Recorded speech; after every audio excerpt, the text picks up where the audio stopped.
গম পাইছোঁ যে কেন্দ্ৰীয় চৰকাৰ আৰু কেৰেলৰ মাজত এক শান্তি চুক্তি হ'বলৈ গৈ আছে। গতিকে এই প্ৰক্ৰিয়াটোৰ লগত জড়িত আমাৰ বিভিন্ন মধ্যস্থতাকাৰীৰ লগতে আমাৰ কেৰেলৰ নেতৃবৃন্দকো আমি অভিনন্দন আৰু স্বাগতম জনাইছোঁ। ইয়াৰ লগে লগে আমাৰ যিটো অসমৰ সমস্যা জনজাতিকৰণ, এই জনজাতিকৰণ সমস্যাটো অতি শীঘ্ৰে আমি সমাধান কৰিবৰ কাৰণে কেন্দ্ৰীয় চৰকাৰৰ লগতে ৰাজ্য চৰকাৰকো আহ্বান জনাইছোঁ। কিয়নো 2014 চনৰে পৰা জনজাতিকৰণ প্ৰদান কৰিম বুলি কৈ থকাৰ পিছতো ৰাজ্য চৰকাৰ আৰু কেন্দ্ৰীয় চৰকাৰে আজিলৈকে আমাৰ কোচ ৰাজবংশী জনগোষ্ঠীক কিন্তু জনজাতিকৰণ নকৰিলে। নিৰ্বাচন আহিলে তেওঁলোকে প্ৰতি মুহূৰ্ততে তেওঁলোকে কয় যে তেওঁলোকে কোচ ৰাজবংশী জনগোষ্ঠীক অতি শীঘ্ৰে তেওঁলোকে জনজাতিকৰণ প্ৰদান কৰিব, কিন্তু আজিলৈকে বাস্তৱ ক্ষেত্ৰত আজিলৈকে কিন্তু সম্ভৱ হৈ নুঠিল।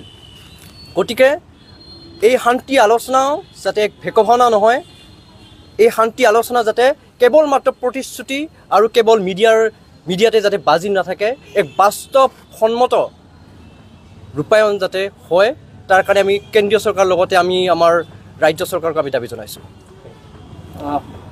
কেৰেলৰ নেতা দীপক সিং ডাঙৰে ইতিমধ্যে সম্পূৰ্ণ বোলে কি ক'ব? এতিয়া বিভিন্ন মিডিয়া যোগে আমি গম পাইছোঁ সম্পূৰ্ণ হৈছে। ইয়াৰ আগতেও GCPৰ যিগৰাকী নেতা তেখেতসকলে কৈছিল যে ডিচেম্বৰতে শান্তি আলোচনাৰ প্ৰক্ৰিয়া বা ইউটি যিখন কোচবিহাৰ হ'ব সেই ডিচেম্বৰ মাহতে সমাপন হ'ব বুলি কৈছিল, কিন্তু আজিলৈকেতো ডিচেম্বৰ মাহলৈকেতো আজি হৈ নুঠিল। আজি জানুৱাৰী আহি পালে, এতিয়া কৈছে জানুৱাৰীৰ 26 তাৰিখৰ আগত হ'ব।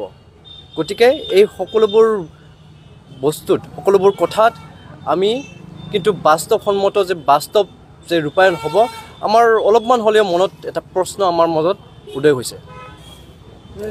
কৈছে যে মানে বিটিআৰৰ দুটাকে জিলা তাতে চামিল হ'ব, কোকৰাঝাৰ চিৰাং 1 ইঞ্চি মাটি মানে এৰি দিয়া নহ'ব বুলি কৈছে, কি ক'ব? এতিয়া এফচুইটো ক'বই, যেতিয়া বিটিআৰ হৈছিল তেতিয়াও বিভিন্ন সংগঠনেই হওক বা